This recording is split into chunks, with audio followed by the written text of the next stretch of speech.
कहीं बैठी हो तो हाथ हिला सकती हैं। शीला शर्मा। मेरे पति का नाम श्री ब्रह्मानंद शर्मा है। मैं गृहिणी हूँ और ग्रस्त जीवन के साथ पूजा पाठ मेरा अधिक रुचि रहती है। पर गुरुदेव, मेरी 2 बेटी और 1 बेटा। मेरी दोनों बेटियां बड़ी और बेटा 21 वर्ष का हो गया था।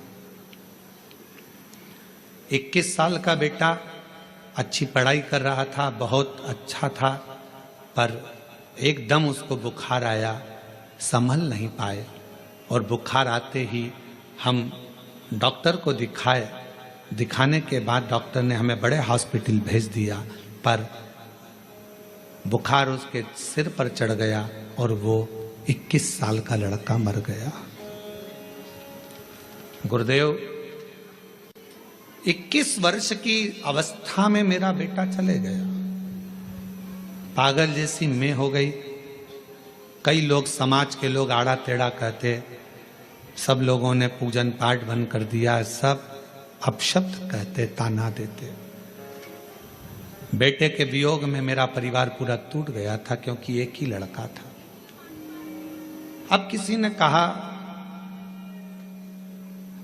तुम्हारी जिंदगी बर्बाद हो गई। किसी के कहने पर पहली बार आपकी कथा सुनना प्रारंभ करी। मैं सुध में नहीं रहती थी, क्योंकि मेरा स्वास्थ्य ठीक नहीं रहता। पर मेरे रिश्तेदारों ने, पड़ोसियों ने कहा कि एक बार प्रदीप मिश्रा कथा कहता है, उसको सुनो तो।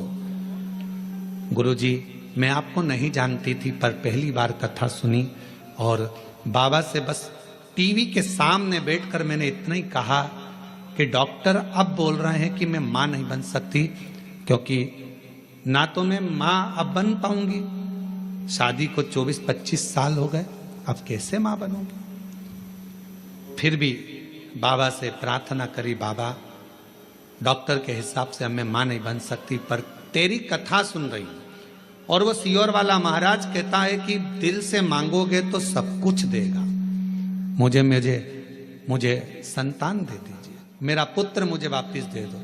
और मैं बाबा को धन्यवाद देती हूँ। गुरुदेव, 21 साल का लड़का गया और बाबा ने फिर 24 साल के बाद मुझे पुत्र रत्न की प्राप्ति कराई। मैं बाबा को प्रणाम करने के लिए, कहीं बैठे हों तो आ सकते।